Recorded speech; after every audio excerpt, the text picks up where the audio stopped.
Good evening viewers, সবাইকে অনেক অনেক স্বাগতম আমার এই এমবেলস একাডেমি ইউটিউব চ্যানেলে। আমরা এর আগের ভিডিওটিতে দেখেছিলাম strange fits of passion have I known এর ফার্স্ট পার্ট। আজকে আমরা এটির দ্বিতীয় পার্টটি আলোচনা করব, অর্থাৎ And now we reach the watershed plot, and as we climb the hill, the sinking moon to Lucy's court came near and nearer still. এইটুকু ঠিক পরে অংশটুকুই আমরা আজকের ভিডিওতে আলোচনা করব। চ্যানেলটিকে যারা এখনো পর্যন্ত সাবস্ক্রাইব করোনি তারা অবশ্যই সাবস্ক্রাইব করে নিও এবং লাইক শেয়ার কমেন্ট সবকিছু তোমরা কিন্তু করবে। ভালো লাগলে অবশ্যই শেয়ার করবে, আর কমেন্ট যারা করছো তারা কোথা থেকে কমেন্ট করছো প্লিজ তোমরা একটু আমার কমেন্ট সেকশনে এটা জানাবে। ওকে, আমরা দেরি না করে চলো শুরু করছি আজকের ভিডিও। দেখো, In all of those sweet dreams I slept. In of those sweet dreams I slept. দেখো এখানে in of those মানে সেই সমস্ত সুইট ড্রিম, সেই মধুর স্বপ্নগুলো। এখানে মধুর স্বপ্ন বলতে কি প্লিজেন্ট ফ্যান্সি, মনোরম একটা কল্পনা। কার ব্যাপারে? লুসির ব্যাপারে। আমরা যখন কোথাও মানে বিশেষ করে কোনো প্রেমিকার সঙ্গে যদি দেখা করতে যাই আর মানে তার কাছে যদি পৌঁছানোর চেষ্টা করি, তাহলে সেখানে কিন্তু আমাদের ভীষণ ধরনের একটা আবেগ মেখে থাকে আমাদের মনের মধ্যে। আর ঠিক সেরকমই একটা সুইট ড্রিমস নিয়ে ও কিন্তু ঘুমিয়ে পড়েছিল। আই স্লেপ্ট বলতে কি এখানে ঘুমিয়ে পড়া নয়, ওর ফিলিংসটাকে বোঝানো হচ্ছে। আই স্লেপ্ট কিং নেচারস জেন্টলেস্ট বুন। আর এই ঘুমটা আর কি, যে ঘুমটা, সেই ঘুমটা হচ্ছে কি কিং নেচার, অর্থাৎ নেচার কিং অর্থাৎ প্রকৃতি রাজার একটা জেন্টলেস্ট মানে একদম খুবই সুন্দর, খুবই ভালো। হ্যাঁ, বুন মানে এখানে ব্লেসিংস। বুন কথাটার মানে হচ্ছে ব্লেসিংস মানে আশীর্বাদ। তাহলে প্রকৃতি রাজার এটা একটা বিশেষ ধরনের আশীর্বাদ। ঘুম যদি না হতো তাহলে মানুষ পাগল হয়ে যেত, সত্যিকারের মানুষ একদম পাগল হয়ে যেত। তাহলে ঘুমটা কিন্তু বিশাল বড় একটা ফ্যাক্টর মানুষের জীবনে। তো ঠিক সেরকম in of those sweet dreams, সেই সমস্ত প্লিজেন্ট ফ্যান্সি। এখানে সুইট ড্রিমস বলতে প্লিজেন্ট ফ্যান্সি মানে মনোরম একটা কল্পনা।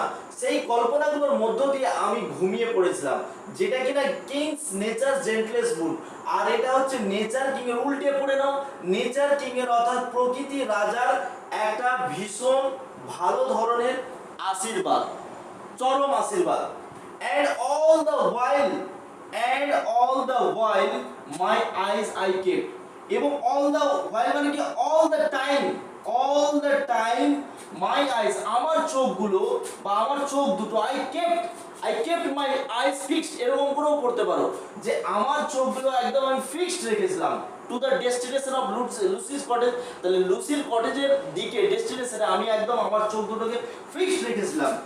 মাই হর্স মুভড অন, আমার ঘোড়াটা চলেই যাচ্ছিল।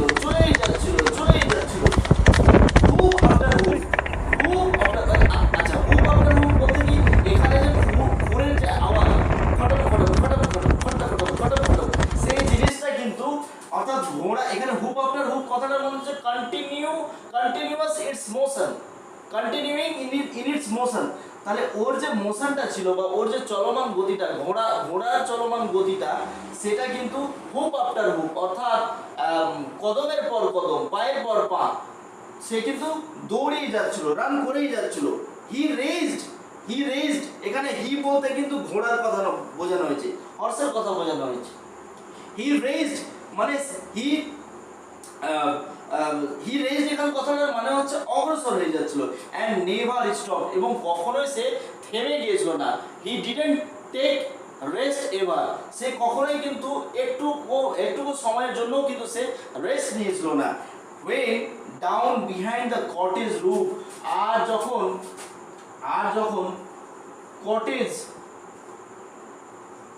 কটেজ রুফের কাছে, যখন কটেজের কাছে চলে আসলো, when down behind the cottage roof মানে কটেজের কাছাকাছি মোটামুটি যখন চলে আসলো at once একদম at that time একদম সেই সময়ে কি হলো, the bright moon, সেই dazzling moon জল করে জ্বলছিল এতক্ষণ, যেটা কিনা তাকে ইন্সপিরেশন দিচ্ছিল, পোয়েটকে ইন্সপিরেশন দিচ্ছিল to have a meeting with Lucy. সেই জিনিসটা হঠাৎই করে কি হয়ে গেল, ড্রপড হয়ে গেল, একদম ড্রপ। আমরা এর আগে একটা ছবি দেখিয়েছিলাম সুন্দর করে এরকম করে, যে একদম অর্ধেক হয়ে যাচ্ছে, তারপরে এই পুরো মুনটা একদম কি হলো, ড্রপড হয়ে গেল, মানে জায়গাটা পুরোটাই অন্ধকার হয়ে গেল। তার মানে কি, একটা যদি প্রেমিক তার প্রেমিকার সঙ্গে দেখা করতে যায়, আর ঠিক সেই সময়ে যখন মুনটা ওর কাছে একটা টার্গেট লোকেশন, হ্যাঁ ডেস্টিনেশন, সেই মুনটাকে দেখে এতক্ষণ ও কি, ওর ঘোড়াও যেমন স্পিডি ওয়েতে ছিল, তাহার মনটাও কিন্তু, অর্থাৎ পরস্পরের দ্য পোয়েটসেরও কিন্তু তোমার মনটা স্পিডে ছিল। ইন দ্য সেম ওয়ে যখন ও মোটামুটি কটেজের কাছাকাছি পৌঁছে গেল, অ্যাডভান্স সেই সময় at that time the bright moon, সেই উজ্জ্বল মুনটা যেন ড্রপ, একদম মনে হচ্ছে নেমে গেল, ডিক্রিজড হয়ে গেল, ডিক্লাইন হয়ে গেল, আলোটা যেন বন্ধ হয়ে গেল। আর এই ড্রপ মানে এই যে যখন আলো আধারই হয়ে গেল, আধার হয়ে গেল, that means it's an ominous sign, এটা একটা অশুভ একটা চিহ্ন। তার মানে কি, লুসির কিছু একটা হয়েছে। আর যারা প্রেমিক থাকে, প্রেমিকার ব্যাপারে সব সময় একটা সিকিউরিটি অ্যান্ড ফিয়ার কিন্তু সব সময় মনের মধ্যে কাজ করে। What fond and wayward thoughts will slide, তো যখন দ্য ব্রাইট মুনটা ড্রপড হয়ে গেল, পড়ে গেল, বা সেটা আধার হয়ে গেল, অন্ধকার হয়ে গেল, তখন ভাবো তো একবার হোয়াট ফন্ড, কি লাভিং মানে হচ্ছে ভালোবাসা যুক্ত, অ্যান্ড ওয়েওয়ার্ড কথা মানে হচ্ছে উল্টো পাল্টা চিন্তা, বা যেটাকে আমরা বলতে পারি ওয়াইল্ড বা নট কন্ট্রোলেবল, যেটাকে আমরা কন্ট্রোল করতে পারবো না, এরকম থটস, চিন্তা ভাবনা উইল স্লাইড মানে হচ্ছে এখানে চোখের সামনে ভেসে আসছে, মনের সামনে ভেসে আসছে, যেন মনে হচ্ছে কিছু একটা হয়ে গেছে ইনটু এ লাভার সেড। আর এই চিন্তাগুলো, এই অশুভ চিন্তাগুলো, এই মনের হঠাৎ করে ড্রপ হয়ে যাওয়া, ব্রাইটটা একদম ডার্ক হয়ে যাওয়া, এই পুরোপুরি চিন্তাগুলো কি হয়ে যায় তখন হেডের মধ্যে, ইনটু এ লাভার সেড, একজন প্রেমিকের মাথার মধ্যে গজগজ করে, চিন্তায় ফেলে দেয়, তাকে একটা অমিনাস সাইনের দিকে তাকে ভাবতে বাধ্য করে দেয়। ও মাসি, হায় কি, আমাকে ক্ষমা করো, টু মাইসেলফ আই ক্রাই, আমি কেঁদে ফেললাম, আমি চিৎকার করে উঠলাম। If Lucy should be dead, যদি লুসি মারা গিয়ে থাকে, বা the poet fear that Lucy might have dead, হয়তো লুসি মারা গিয়েছে, যার জন্যই আমাকে এই ব্রাইট মুনটা হঠাৎই আমাকে ড্রপ দেখিয়ে দিল, অর্থাৎ ড্রপ হয়ে গেল, ডিক্রিজড হয়ে গেল, ডিক্লাইন হয়ে গেল, ডুবে গেল সেই আলোটা, যেটা কিনা তার ডেস্টিনেশন ছিল, তাহার গন্তব্য ছিল, তিনার যাওয়ার উৎসাহ ছিল, সেটা পুরোটাই কিন্তু তাহার কাছে একদম স্টার্ট হয়ে গেল। এইরকম করে কবিতাটাকে এখানে খুব সুন্দর মেলানকোলিলি একদম তোমার শেষ করা হয়েছে।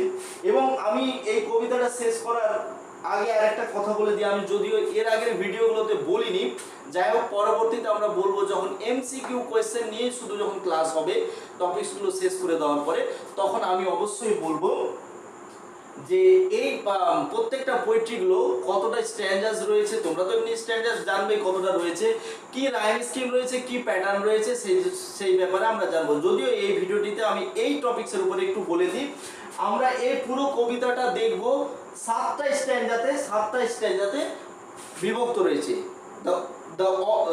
The total poetry is divided into 7 parts containing each 4 lines. Okay, 4টে করে লাইন আছে প্রত্যেকটা স্ট্যান্ডাতে। ওকে, তাহলে 4 7 যা কত হয়, 4 into 7 28 লাইন্স, তাহলে 28 লাইন্স পুরো কবিতাটা।